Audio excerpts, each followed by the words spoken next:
Ada dua objek penyelidikan logika. Pola berpikir ada dua objek.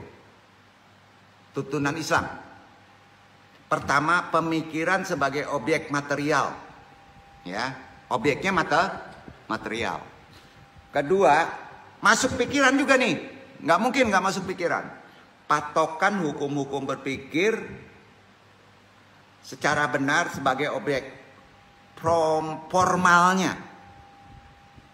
Jadi tidak kita dapati mempelajari barang gaib yang dapat disebut pikiran itu. Gak mungkin. Karena di logika itu formal dan material. Kalau gaib nggak bisa di sini. Kira-kira gitu bahasanya, ya. Formalnya begitu. Kita harus tahu bahwa manusia itu bukanlah makhluk spiritual saja. Hati-hati.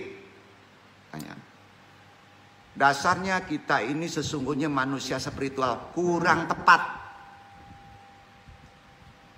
Setuju nggak Pak Ustadz? Ya. Ansyik kalau dia menyebut begitu. Kurang bagus. Sama dengan fitrah tadi, ya. Melainkan juga adalah makhluk yang dianugerahi Allah dengan perangkat jasmani dan rohani, Quran. Ya kan? Pertanyaannya, apakah di akhirat ada perangkat materinya enggak? Ada lah. Ada lah. Ya, wallahu alam, nggak bisa menjawab itu karena sudah ke esensi kan. Karena itu ia memerlukan sarana material untuk dapat menangkap pikiran yang gaib. Apapun yang gaib memerlukan sarana material. Duduk nggak? Kalau gaib tidak memerlukan pikiran, bohong. Pikiran itu material kan? Kita tidak mungkin dapat memahami pikiran seseorang kalau tidak diwujudkan dengan bentuk ucapan. Setuju? Setuju. Tulisan atau isyarat. Karenanya isyarat adalah perkataan yang dipadatkan. Bapak nggak sanggup ngomong. Tapi banyak bener nih. Pakai bahasa isyarat. Bahasa isyarat artinya isyarat itu adalah perkataan yang banyak yang dipadatkan. Setuju? Gimana caranya? Tunggu dulu. Jadi kalau ditanya, perkataan yang banyak, isyarat itu perkataan yang banyak dipadatkan. Karena itu isyarat juga disebut perkataan. Sama. Taklim juga perkataan. Hikmah juga perkataan. Ilham juga perkataan. Setuju? Sampai? Mendengar juga. Melihat juga. Nonton juga. Nah ini nonton gak dijadikan perkataan, bingung. Ya. Jadi pikiran dan perkataan adalah identik, tidak berbeda satu sama lain dan bukan tambahan bagi masing-masingnya. Pusing gak ya? Enggak ya? Nah, pikiran adalah perkataan dan perkataan juga pikiran. Enggak pusing kan? Pusing lah. Angan-angan, khayalan, imajinasi, pikiran yang berkecamuk dalam dada dan kepala kita tidak lain adalah bisikan kata yang amat lembut. Setuju? Pendek katanya, perkataan adalah hasil dari produk pikiran. Betul? Produknya dari pikiran. Begitu juga perkataan adalah sebab yang menjadikan akal untuk melakukan aktivitas berpikir kembali. Setuju? Kata-kata yang mewakili pikiran ini bukan sekedar coretan pena yang dituliskan atau suara gaduh yang diucapkan, tetapi merupakan susunan kata yang mewakili maksud tertentu yang lengkap. Susunan kata yang memuat pemikiran tersebut proposisi. Adapun lambang dari proposisi ini umumnya adalah bahasa. Ya. Pengetahuan kita tidak lain adalah informasi proposisi. Dalam aktivitas berpikir kita selalu membanding, ya, membanding, menganalisis, menghubungkan proposisi yang satu dengan lain. Dengan demikian, penyelidikan logika dalam mencari kebenaran dalam pemikiran selalu berurusan dengan struktur dan relasi proposisi. Aduh, ini udah filsafat nih. Ya. Ketika memutuskan untuk memilih pikiran tertentu, negatif atau positif, manusia sebagai pemikir mesti gimana? Untuk bisa meletakkan itu di otaknya, gimana?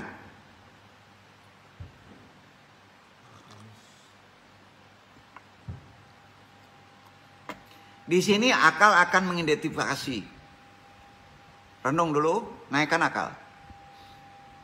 Akal akan menganalisis dari segala sisi. Setelah itu ia akan memberikan wilayah dan makna berdasarkan informasi sejenis yang ada di gudang memori. Ini ilmu komputer sebetulnya. Akal akan membandingkan dengan pikiran sejenis yang ada. Akal memberikan alasan dan makna yang dibangun berdasarkan berbagai informasi serupa yang telah ada. Itu sebabnya fungsi berpikir manusia menyangkut dua aspek. Aduh, ya, ada dua aspek. Yang penting dalam diri manusia yang dinamakan vision atau mengetahui, dan seperti verstehen atau yang mengerti, mengetahui, mengerti, atau memahami secara mendalam.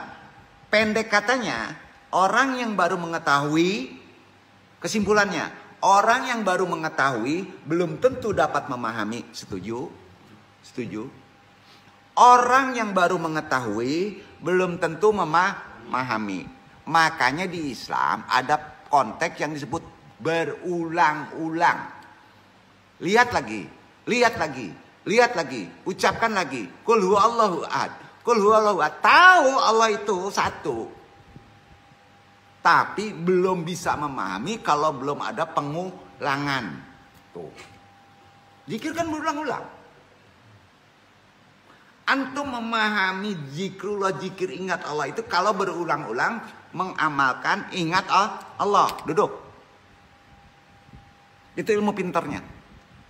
Oleh karena itu dalam berpikir, terlebih lagi berpikir logis, logika, seharusnya tidak hanya mengetahui, tapi juga hendaknya berulang-ulang diucapkan supaya sampai memahami. Gitu aja. Jangan gunakan dalil perbandingan. Jakarta, Jakarta, Jakarta, Jakarta, Jakarta. Zikir Jakarta aja. Nanti tahu Jakarta tuh. Nah, gitu. Nah, gimana tuh? Itu gaya andong tuh. Ikutin aja lah ya. Iqra, Iqra, Iqra, Iqra. Kan gitu kata Nabi kan. Nabi kan nggak diajarin suruh perbandingan waktu ditunjuki wahyu. Bukan ditunjuki, disampaikan wahyu sama Jibril. Suruh apa? Baca. Ulang, baca, ulang, baca, ulang. Antum cerdas. Gimana? Jadi Quran jadi mufasir itu setelah dia mengulang-ulang ayat itu. Jadilah mufasir. Paham maksudnya nggak yang dong sampaikan ini ya? Nah. Fisik, tubuh, raga,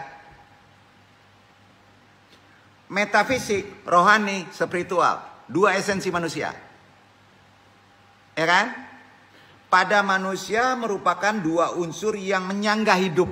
Yang menyangga hidup, fisik dan metafisik.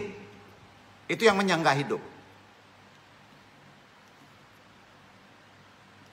Hal ini diyakini hampir semua agama. Enggak muslim aja. Termasuk orang ateis. Yang ada di muka bumi ini yang namanya manusia. Paham itu?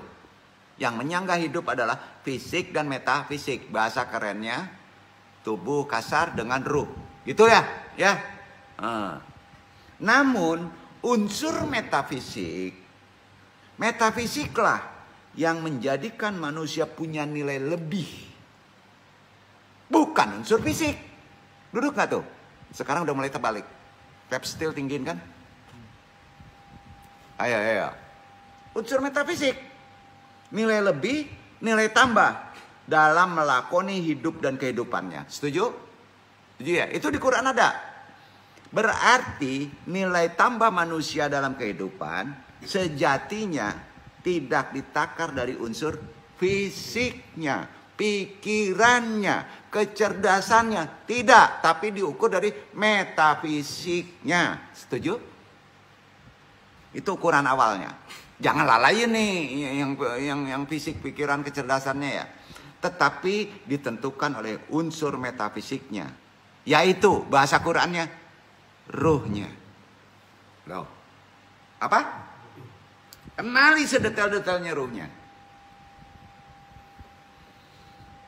Termasuk perangkat ruh, atribut ruh. Baik perangkat lunak atau unsur dalam lainnya. Nah, berarti ada dalam ilmu ini, pemahaman ilmu logika ini, karena mainnya di pikiran, pemahaman, pendalaman ilmu ruh. Boleh. Ayo. Nggak boleh didiemin itu. Karena nilai pahamnya kan di pikiran. Iya kan? Nilai manusia memang tidak terlalu mahal. Enggak. Kalau ditukar dari fisiknya. Enggak mahal, Pak. Hanya jutaan rupiah lah. Mayat yang diawetkan kadaver ya. Dipakai untuk pembelajaran anatomi bedah, otopsi mayat, praktikum mahasiswa di laboratorium Fakultas Kedokteran. Kisaran harganya berapa ya? Lu nggak tahu? 5 juta sampai segitu ya. Murah tuh. Kalah sama Jawi. Ya, kalah ya. Nah. Jadi fisik manusia harganya murah. Ya. Kalau ngandelin fisiknya bagus, bersolek, ngomongnya tertata, ya Jawi. Jawi. Kalah aja Jawi. Betul enggak? Enggak enak nantinya ya. Andai kata dihitung, diuraikan unsur yang terdapat dalam tubuh. Kita urai. Sangat murah juga. Enggak ada. Jadi kalau ada jual beli organ tubuh itu, bingung kan dong. Itu banyak bohongnya tuh. Banyak terkicahnya ya. Kita dalam setiap raga manusia kira-kira ada unsur lemak. Ada kan? Nah, dipecah nih. Kita jual di pasar alay. Pokoknya ya, unsur lemaknya manusia. Misalnya siapa ya? Nah, misalnya Acendra ya, kita gini ya. Kita pecah. Unsur lemaknya agak gede tuh. Atau Aidil kan agak gede. Pecah. Kita pisahin unsur lemaknya. Kalau dikumpulkan hanya cukup membuat 7 potong sabun kecil-kecil. Nah, mana sabun? Unsur karbonnya kalau dikumpulkan dijadikan satu kira-kira sebesar Aidil itu ya, hanya untuk membuat berapa potong isi pensil. Nah, itu nulis nan hitam. Ayo. Ada lagi unsur fosfor, besi. Kira-kira paling banyak 2 buah paku sakadang kok. Kan ada besinya. Ada juga unsur salt, garam, magnesium yang cukup untuk minum obat sakit perut sekali. Ya, deh. Di samping itu ada unsur zat besi. Ya, selain itu ada unsur kapur yang hanya bisa dipakai untuk mengapur tembok ukuran 1 kali 1 meter. Segede ini ya, segede Acendra atau Aidil ya. Kalau yang kecil ya, nggak ada harganya. Jawi kan kalau mungkin gede gini mahal ya. Gitu ya. Unsur kapurnya begitu. Ada unsur lagi, belerang, yang kira-kira bisa dipakai untuk menyiram, membersihkan kutu seekor anjing. Ini deh. Yang terbanyak adalah apa di manusia itu? Air, kira-kira 10 galon. Air. Bener ini.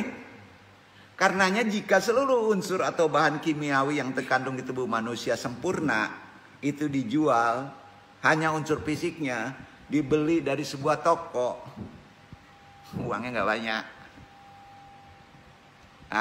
Kalah. Ya daging kambing yang kalah. Cancang lah angku kok. Samuan je daging kambing. Lari orang kawak kok. Kambing nanti Bali. Ya tuh nak. Tuh. Itu buktinya. Apa yang dibanggain fisik? Lalu apa yang membuat nilai manusia bisa tinggi? dihargai mahal. Ayo. Jawabannya kan ada unsur metafisik. Naikin, yaitu ilmu, agama, moral, akhlakul karimah. Itu sebabnya agama Islam memandang manusia sebagai makhluk karim, makhluk unggulan. Makhlukul karim.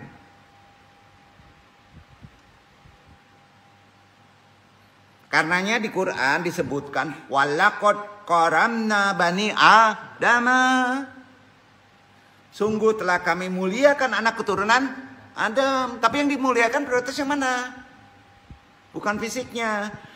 Kemuliaan manusia terletak pada keseluruhan kepribadiannya yang diliputi kemampuan intelektual, moral, spiritual, pola berpikir. Ketiga kemampuan ini membuat manusia terhormat. Tidak ada di atas manusia kecuali Tuhan. Di bawah Tuhan manusia, bukan malaikat. Duduk gak tuh? Sebagai contoh dari segi akal, manusia memiliki akal kreatif. Namanya akal manusia itu akal kreatif. Sedangkan malaikat akal normatif. Itu bahasa kerennya.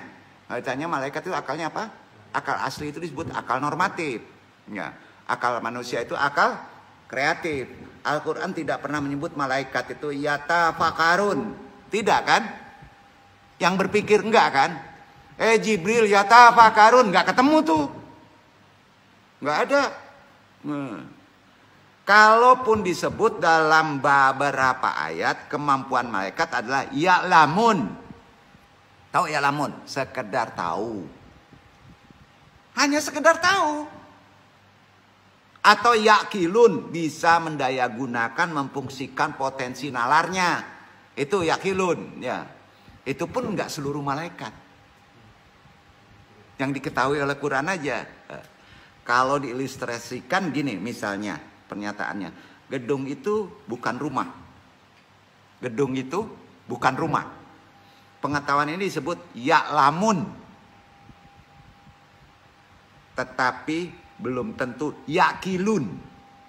Paham ya? Ia baru yakilun, akan menjadi yakilun kalau mengetahui bahwa gedung tersebut buatan arsitektur ini dibuat tahun sekian, kekuatan bangunannya begini-begini, baru itu disebut yakilun. Gitu juga manusia. Akan tetapi ia belum yatafakarun. Betul kan? Sebab belum bisa memikirkan bahwa gedung A lebih baik daripada gedung B. Rumah A lebih kuat daripada rumah B. Nah, yang disebut yatafakarun lah hanya disifatkan oleh Al-Quran kepada manusia. Bukan kepada malaikat. Di samping nalar kreatif, manusia juga diberi konsesi oleh Tuhan untuk memiliki pengetahuan kreatif. Bahasa Qurannya apa? Wa alama adama al asmaul kullaha. Tuh, itu sandarannya. Ilmu mantik tuh gitu. Ini berarti Nabi Adam memiliki ilmu yang bersifat interdisipliner. Potensi akal Nabi Adam kreatif diisi dengan pengetahuan kreatif. Betul kan? Nah, karenanya malaikat keberatan karena ada akal kreatif atas rencana Allah menjadikan manusia Nabi Adam sebagai khalifah, duta, utusan, wakil, wali Allah di bumi. Keberatan. Malaikat tahu bahwa manusia akan menimbulkan keruwetan, kerusakan, menumpahkan darah di atas bumi ini. Dari sini malaikat benar. Dari situ malaikat benar itu. Benar. Tetapi akal malaikat luput melihat sisi lain manusia. Iya kan? Jelasnya gitu. Tidak berpikir antisipatif. Bahwa manusia bisa menjadi makhluk yang berbudaya. Iya kan? Yang membawa kemajuan di berbagai bidang dengan akal kreatifnya. Yang berbeda dengan malaikat yang hanya memiliki nalar normatif. Dan sifatnya nalar normatif itu sifatnya gimana? Akal normatif itu sifatnya gimana? Statis. Apa? Statis. Bahasa Qurannya, sandaran dalilnya, la ilma lana ilama alam tanah. Kami tidak tahu apa-apa selain yang telah engkau ajarkan kepada kami. Itu sebabnya setelah dikasih penjelasan itu, malaikat sujud. Duduk. Ya kalau ongo banyak sujud. Enggak cerdas, sujud. Keunggulan Nabi Adam bukan terletak pada kesempurnaan fisik biologisnya kan? Bukan kan? Tidak. Kesempurnaan fisik kalah malaikat. Malaikat dari cahaya. Antum? Genteng dan pacah pak. Tambikar. Apa yang dibanggain sih? Oh ganteng, cakep. Suruh kemari. Ya, metafisiknya gimana? Ruhaninya gimana? Bukan dari fisik biologisnya, melainkan pada kapasitas keilmuannya. Itu bahasanya. Bukan berilmu, kapasitas keilmuannya. Udah paham ya, Ikhwan sampai sini? Jadi kelebihan lain manusia seperti disebutkan Al-Quran adalah manusia sebagai puncak penciptaan. Itu puncak. Allah itu Al-Khaliq menciptakannya, puncaknya ada apa? Hanya pada manusia.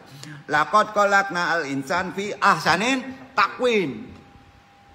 Dari postur tubuh, perawakan, struktur tubuh manusia sungguh sempurna sebenarnya. Kepala manusia berada di mana? Kapalo, di ate. Kelengkapannya apa? Kemampuan berpikir, setuju? Di ate nih ya. Yang berada di otak. Dalam, kan? Karena berada di atas, maka kepala berfungsi, apapun yang ada di atas fungsi sebagai komandan. Jadi komandan kok. Kemudian di bawahnya ada parui.